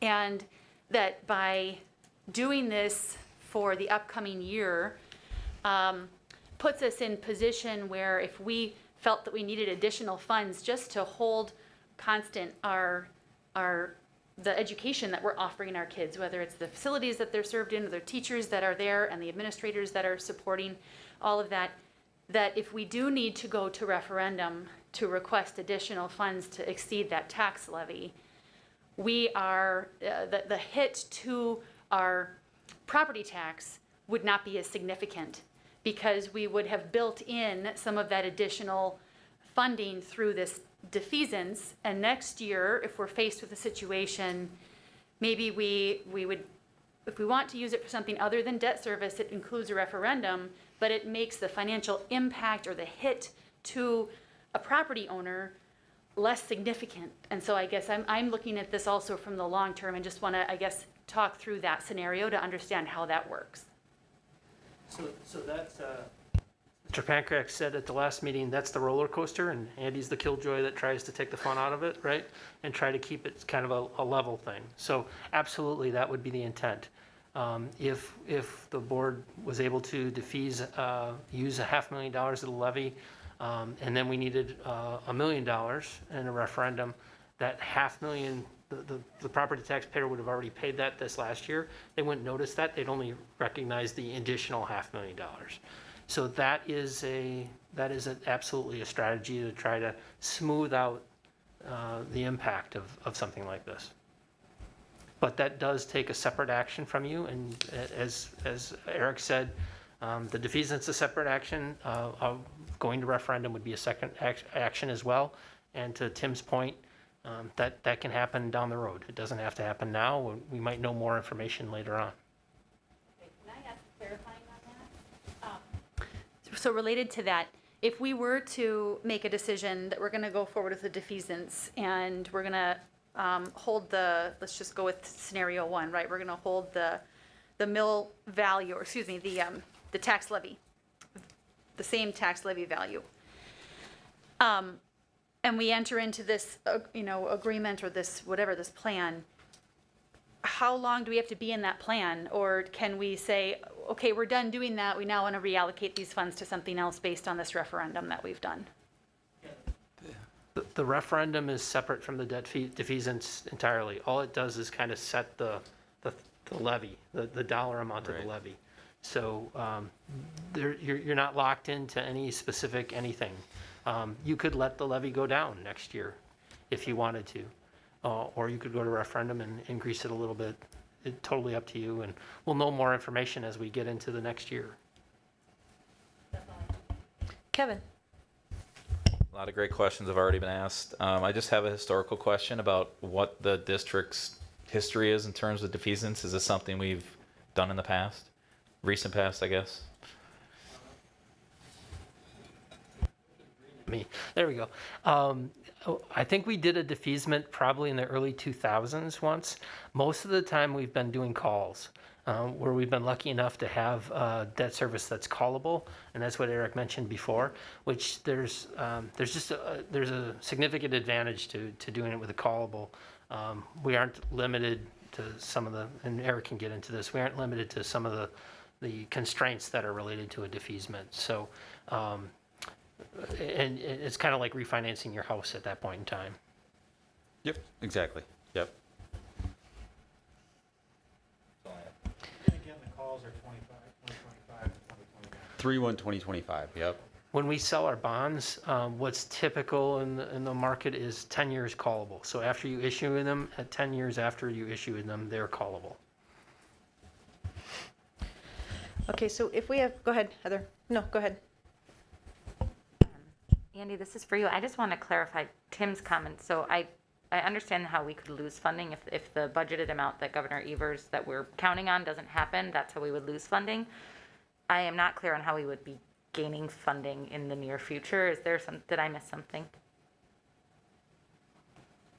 Oh, me.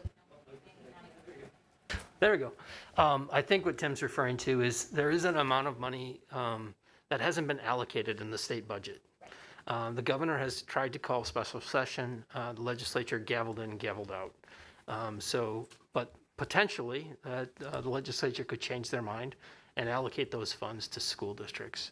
I haven't heard of anything near term that could happen, but it absolutely is a possibility. And would those be one-time funds? No, the thing that's a little irritating, I'll use that word, is that those funds are continuing. The amount of money that's been unallocated in the state budget is continuing dollars. So the rationale the legislature is using to not allocate those is that we have all this federal funding that we've been getting. And as I think I've shared with the group, some districts are getting a lot more federal funding than we are. And it's totally based on how many Title I students you have. And so, some districts are getting significant amounts of money. We have not. We're getting some money, but it's being spent fairly quickly. Trying to work through the pandemic issues. That makes sense. And the other thing is those districts, even if they do get significant amount of money, they're going to be in a situation too, because eventually those dollars are going to be gone. They're one time. They're not base building. Every school district in the state is going to have a problem. That makes sense. I just want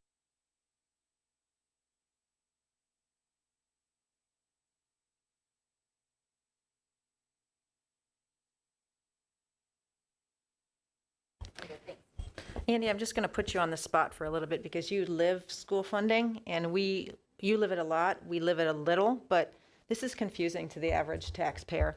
So I would love for you to, somebody that's listening or going to watch this meeting, explain to them what it means to them and what we're trying to do for a long term as responsible stewards of this taxpayer dollar and funding our schools.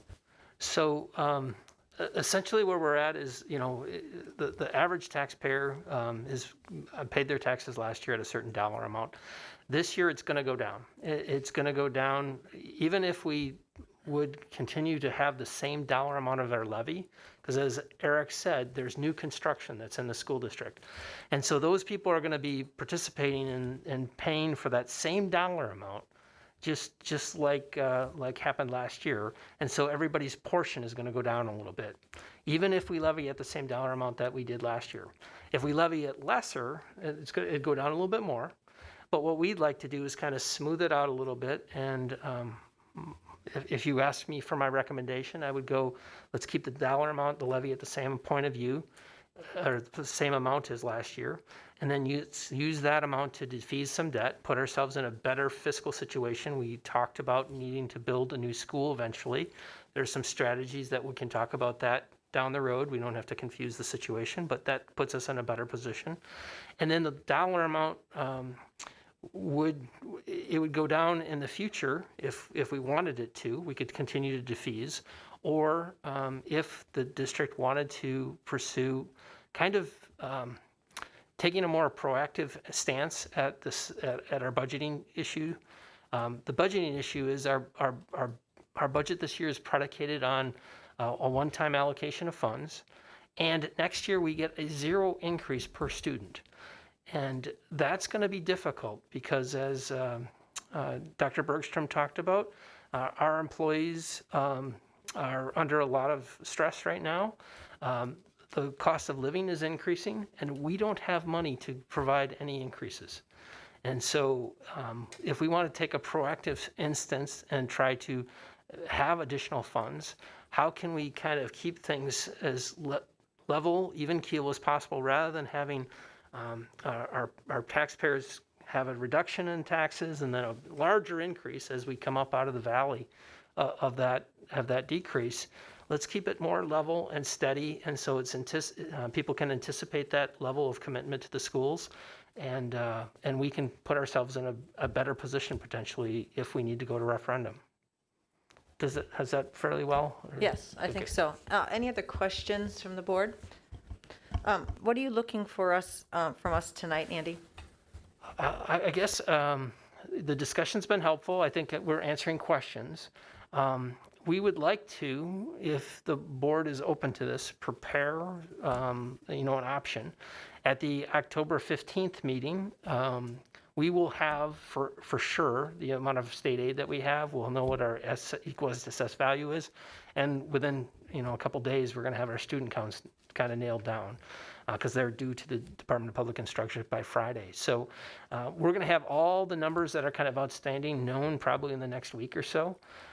Like to bring a proposal to you to get your action. Again, tonight was just posted as a discussion so that we could prepare for the October 25th meeting.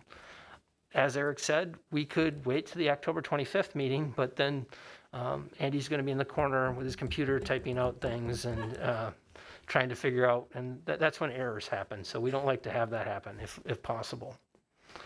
Our board, go ahead, Mary. So you've given us 2 options. I'm assuming that there are also intermediate options?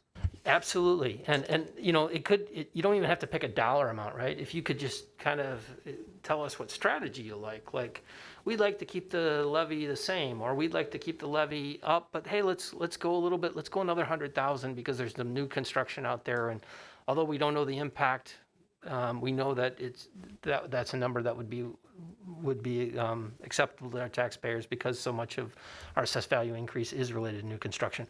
Any strategy like that we can work with and bring back to you and show a little bit more of what the impact is at the next meeting.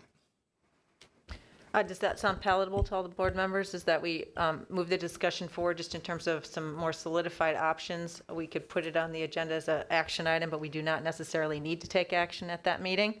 How does that sound? Everyone? Okay. All right. and looking for more of an intermediate option too. Go ahead, Troy. Yeah, I guess I would just express support for more of an intermediate option. I mean, I'm just personally thinking in terms of mill rate, kind of around that $11 rate, which would be almost a 20-cent reduction to the taxpayer, but we're still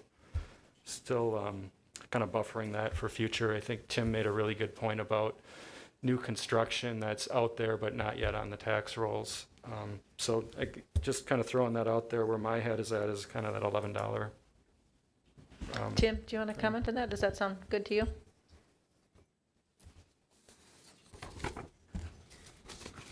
I don't have a problem bringing it down. I would at least, at a bare minimum, keep it the same. But if we can bring it down, if we can, for lack of a better term, kill two birds with one stone, show a reduction in the mill rate, but still level things out a bit, I'm all for that. Does that sound like a good plan? We'll kind of have an intermediate option that potentially explores that as well. So what I'm thinking is maybe I could bring a couple different options that are in the middle, and then we could use those to kind of narrow our focus. I think it would be very helpful, to Heather's point, to really, if we could have some understanding of how impactful it will be to individual taxpayers. Again, that is totally an average, because I think there's 10 different municipalities or 11 different municipalities, because some of them are in different counties. So how do you count them is a question. But they have different assessment practices. And so although the Department of Revenue tries to equalize that, that's why we use equalized assessed value, those practices have an impact. We can absolutely try our best, but I will promise you there's going to be a taxpayer that's going to come and say, I was impacted more than what Andy told you, or Eric. Let's blame it on Eric.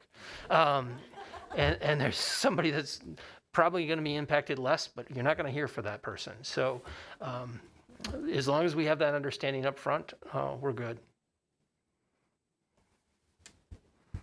And so I don't mean to put more work on you, Andy, but it might be helpful to take an average. I know you're hesitant to do that, but an average in one place and an average in another. Here's what that might mean to somebody in the Village of Oregon. Here's what that might mean to somebody in Brooklyn. Although very close to each other, very different impacts. Yep. So Village of Oregon's easier just because the entire school district, the entire village was within the school district. Places like Fitchburg are just tougher because they're actually within 3 school districts. Right, and that's where that difference in how value is, or calculation is done, is ranges widely. Have I promised more than you can chew, Eric? No.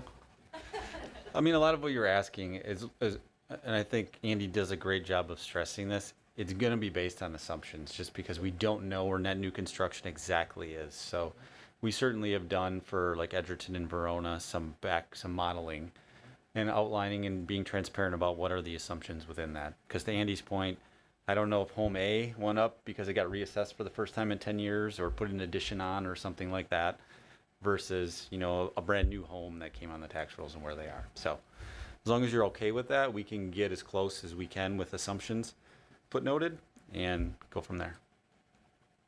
I think the final thing before we move on is, Andy, what's really important is explaining why we're in this situation. What has changed in the landscape of school funding? So that, you know, it feels like, without it being stated, that the legislature is really saying, school districts, this is the mode that you have to fund yourselves in the future, is to go to referendum more often. And I wish I wasn't saying that, but and I'm not trying to be political, but when you get a 0 for 2 years in a increased revenue for students in the middle of a pandemic, that's just really difficult. So I think you're going to see more districts going to referendum to exceed, and that's already starting to happen and has been happening for a number of years. Just because, well, let's look at it this way. The revenue limit's around $12,000 per student, and we were hoping to get $200 increase. So if you do the percentage on that, right, if it was $10,000, $200 would be about 2% increase. The CPI is projected to be 4 to 5% this next year. So we'd be happy with a 2% increase, and the CPI is 5. There's a problem right there. So last year, the CPI that we were used to negotiate with staff was 1.2. That, okay, we're in the ballpark. But now there's a detachment from reality, and so for us to get zeros for 2 years is difficult. Okay, so I think you have your directive from us in terms of next steps for the meeting on October 11th. Okay, thanks for the great questions and discussion. This is difficult topics, but it's important, and we're doing our job in terms of looking to the future. So thank you for everybody commenting on that. And Andy, thank you for all your work, and thank you so much for being here. We appreciate it. Okay, moving on to C of discussion items, update on mental and physical wellness strategies. I'm going to turn that over to Dr. Bergstrom. Thank you. I'm just going to spend a few minutes giving some details to some of the things that were discussed as part of the annual meeting related to our priorities and the interconnectedness of our priorities. And you might say, Leslie, why are you choosing to do that? Well, did you know that we had 1,000 people watching the last board meeting that we had? Over the course of time, 1,000 hits on YouTube. So really, any opportunity we have to reach our community and talk about what's important to us and what's important to our students, I think we need to make sure that we capitalize on that. So just a few minutes to give you an update on the mental and physical wellness component of our 2 priorities. So we know that with the Back Together theme that our focus has been safe in-person instruction with minimal disruption. And in order to accomplish that, oh, Katie, you're so good. You're right ahead of me, but I've got it. You're good. Is we have 2 priorities, mental and physical wellness and high quality teaching and learning. And for people who are thinking that this emphasis on mental and physical wellness is a new thing, I want to take us all the way back to the 2003 board paper, which talked about the 4 C's and about the fact that as a district, the school board all the way back in 2003 was taking a very public position on the fact that our students are much more than test scores, right? That what comprises a well-rounded Oregon graduate isn't just competency in academic areas, but also in character, culture, and community. So our board has taken a whole child approach for a very, very long time. And so as I've stated in the annual meeting and in the State of the District, really what we're going through, what our students went through, our students, our staff, our community went through in the past year has only underscored something that our school board has been saying for almost 20 years now.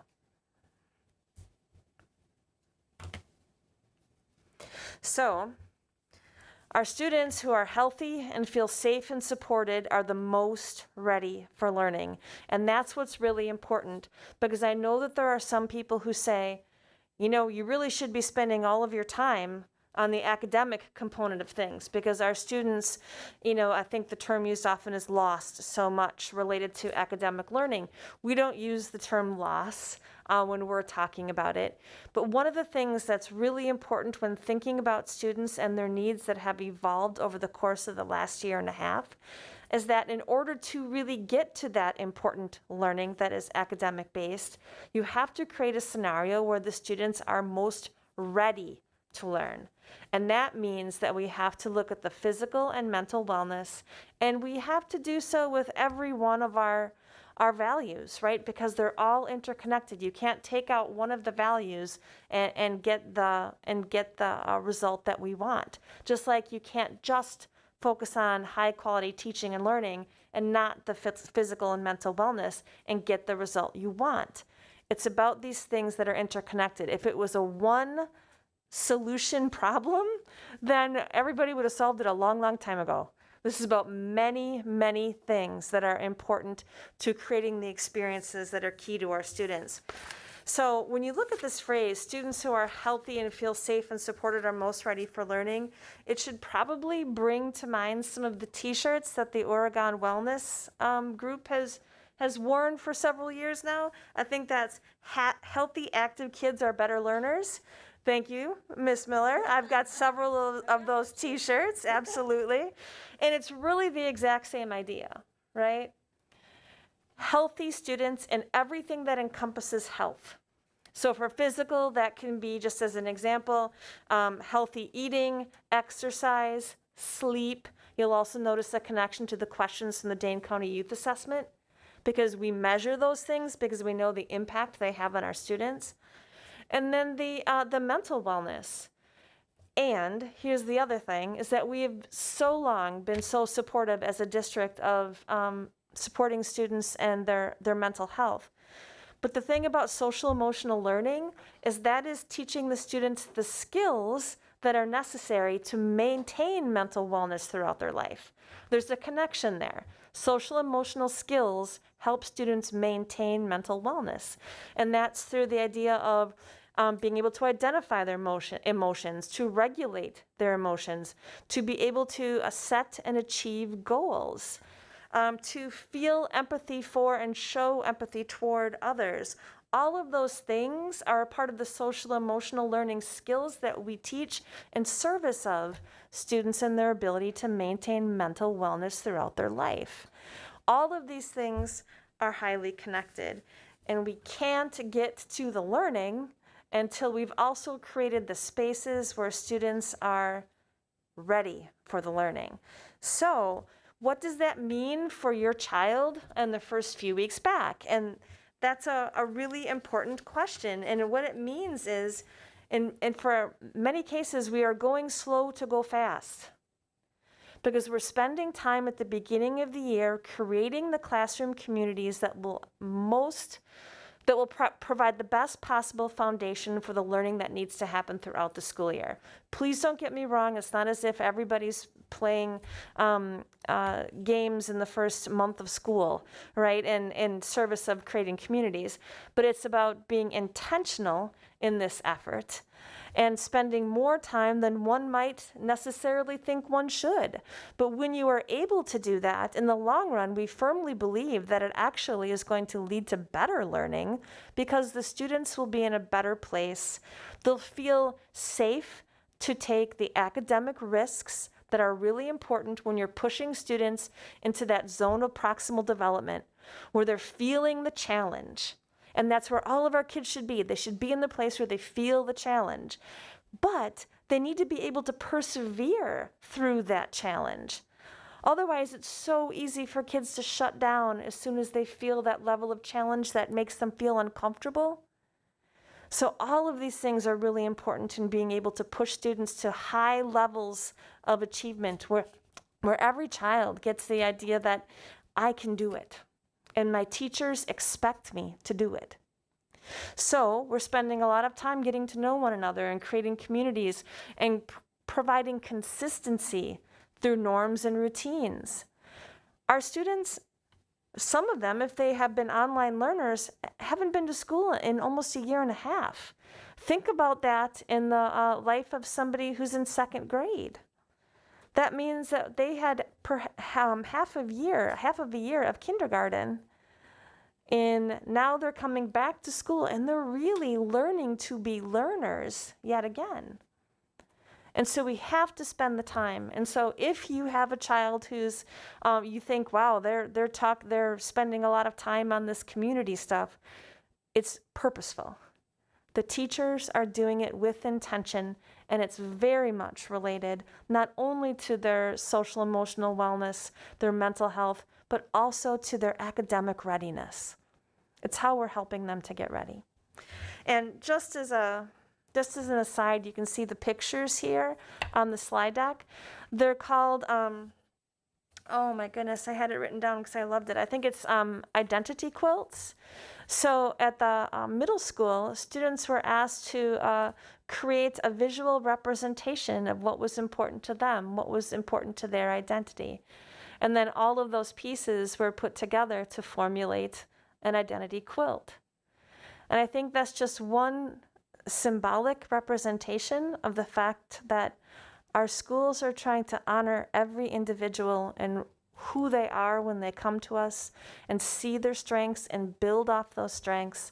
And that's all a part of the helping students achieve the academic potential that we know is there for each and every one of them.